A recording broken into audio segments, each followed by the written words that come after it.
Hello, my YouTube friends and family. Let's go over the Gypsy Rose Blanchard case today. Gypsy should be released in a couple to a few years from now. So let's go over the case from start to where we are now. Gypsy Rose Blanchard was born in 1991 to 24-year-old Claudine Dee Dee and 17-year-old Rod Blanchard. They named their daughter Gypsy Rose because Dee Dee liked the name Gypsy and Rod was a big fan of Guns N' Roses. Not long before Gypsy was born, Dee Dee and Rod separated. Rod said he got married to Dee Dee for the wrong reasons. Dee Dee tried to get Rod to stay in the relationship, but he refused. Dee Dee then took their baby girl Gypsy Rose and they went to live with Dee Dee's family.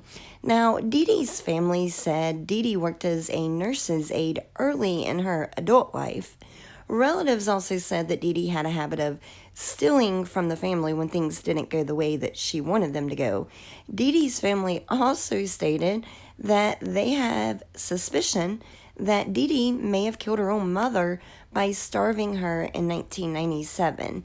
So as you can see, overall, the family really didn't seem to have nice things to say about Dee Dee. Now, let's move on to Gypsy's childhood. Gypsy's dad, Rod, said that Dee Dee began taking Gypsy to the hospital when Gypsy was just 3 months old. He said Dee Dee was convinced that 3-month-old Gypsy suffered from sleep apnea. Gypsy was subjected to overnight hospital stays with a sleep monitor and other tests, but there was no sign that Gypsy suffered from sleep apnea. Dee Dee convinced herself that Gypsy had a number of health issues which she attributed to an unspecified chromosomal disorder. At some point, Dee Dee even claimed that Gypsy had muscular dystrophy and started making Gypsy use a walker. Dee Dee would even shave Gypsy's hair, telling Gypsy that her hair would fall out anyways because of all the medication that she was taking. Dee Dee also had an oxygen tank and feeding tube for Gypsy when they left the house. Gypsy was fed Pediasure well into her 20s. When Gypsy was around 7 years old, she was riding her grandfather's motorcycle and they were involved in a minor accident. Gypsy suffered an abrasion to her knee, but Dee Dee told everyone that doctors had given Gypsy a wheelchair to use. So obviously Dee Dee made it out to be a lot more than it actually was. Dee Dee took Gypsy from school by the 2nd grade and said that Gypsy would be homeschooled. But from my understanding, Dee Dee never did homeschool Gypsy. And just a side note, it is my understanding that Gypsy studied in prison and she recently received her GED. But Dee Dee said she withdrew Gypsy from school because Gypsy's illnesses were so severe. Gypsy did learn to read on her own through the Harry Potter books. Dee Dee said that when Hurricane Katrina hit, all of Gypsy's medical records were destroyed, even Gypsy's birth certificate. Soon after, Dee Dee and Gypsy moved to Missouri. At first, they rented an apartment. In 2008, Habitat for Humanity built Dee Dee and Gypsy a small house. The house had a wheelchair-accessible ramp, and it even had a hot tub for Gypsy's conditions. Dee Dee and Gypsy received a considerable amount of attention at this time. You know, a single mom raising a severely disabled daughter that were forced from their home due to a hurricane.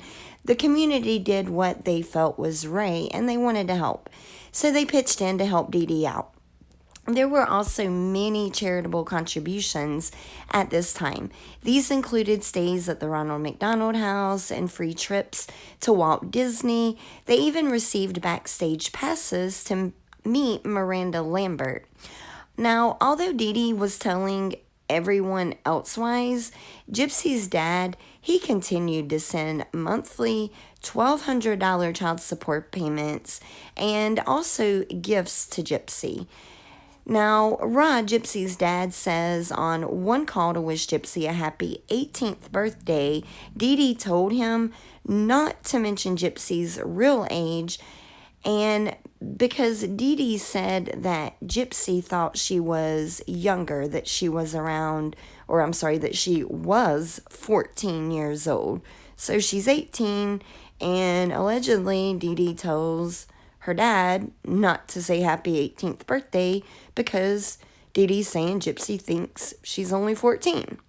Now, Rod tried to visit Gypsy, but he says Dee Dee would always change plans.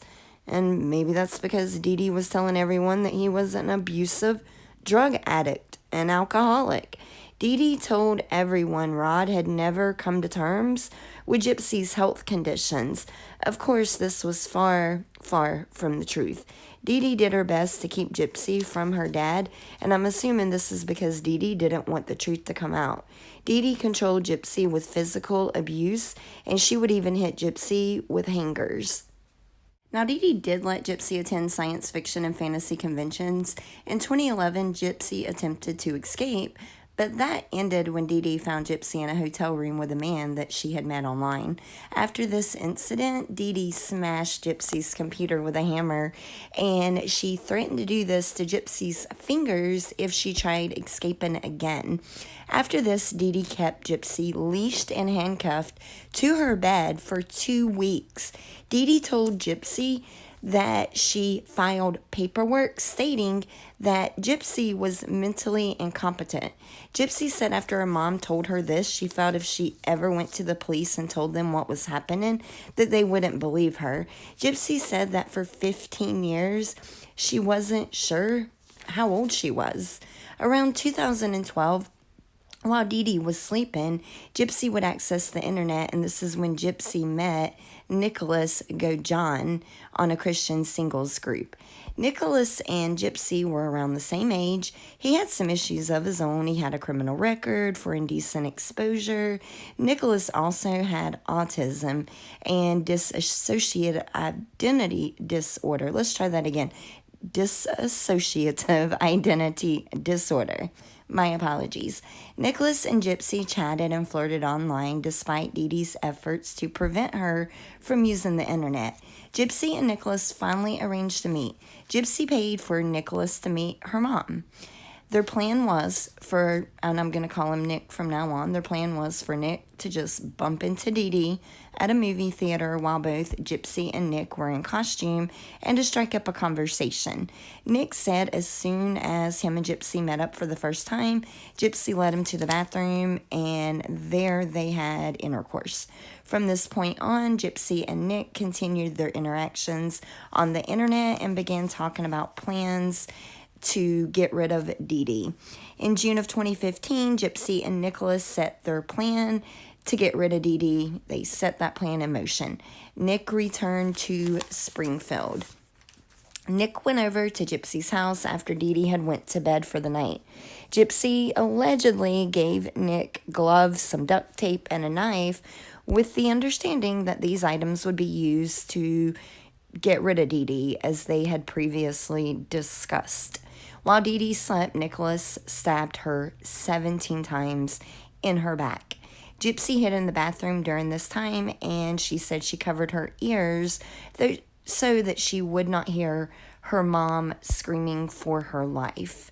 Now, after Nick took Dee Dee's life, he and Gypsy had sex in Gypsy's room. Gypsy and Nick then left with $4,000 in cash that Dee Dee had saved. Gypsy and Nick went and stayed at a hotel just outside of Springfield for a few days.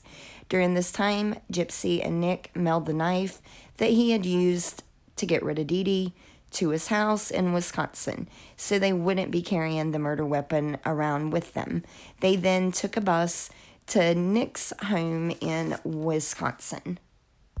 After Dee Dee's friends seen a very concerning message on her Facebook account, they tried calling Dee Dee but was unable to make contact. So they went over to Dee Dee and Gypsy's house. There was no answer, which was odd because they seen Dee Dee's car in the driveway. They were unable to see into the house due to protective film on the windows. They called 911. The police arrived shortly after but had to wait on a search warrant to be issued before they could actually go into the house and look. But police did finally allow one neighbor to climb through a window. The house was mainly undisturbed. The neighbor, they observed all of Gypsy's wheelchairs still in the house. Now, when police finally were able to go into the house, they found Dee Dee's body, but there was no Gypsy. Of course, everyone thought the worst. A family friend who was at Dee Dee's house at this time told police what she knew about Gypsy's secret online boyfriend. She even showed police printouts she had saved, which included the secret boyfriend's name. Because of this, police were able to track the boyfriend's IP address with Facebook's assistance. Y'all remember that disturbing Facebook post? Yep, it was traced to Wisconsin. More precisely, Gypsy's boyfriend's Nick's house. The next day, Nick's house was raided. Both he and Gypsy surrendered and were taken into custody on murder charges and felony armed criminal action. Gypsy and Nick were extradited to Springfield and held on a $1 million bond. They both went on to trial. In July 2015, Gypsy accepted a plea bargain and was sentenced to 10 years in prison. Nicholas' charges were more severe considering he's the one that actually killed Dee Dee. He went to trial in November of 2018. Gypsy testified at the trial. She admitted that she was the one that suggested that Nicholas kill Dee Dee to end the abuse that she endured, but Gypsy also said she considered getting pregnant by Nick in hopes that Dee Dee would have to accept him. After approximately 2 hours of deliberations, the jury returned a verdict, and Nicholas was found guilty of first-degree murder. He was sentenced to life in prison. Prosecutors declined the death penalty.